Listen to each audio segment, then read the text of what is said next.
तहरीक-ए-इंसाफ के रहनुमा वलीद इकबाल की वालदा justice retired Nasira Iqbal PTI की जेल भरो तहरीक पर फट पड़ी।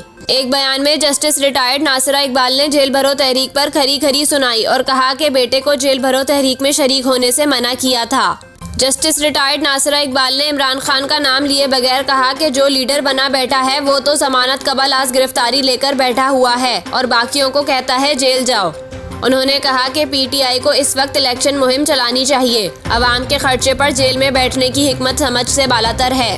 ख्याल रहे कि पीटीआई की जेल भरो तहरीक में अब तक चंद रहनुमाओं ने गिरफ्तारी पेश की है।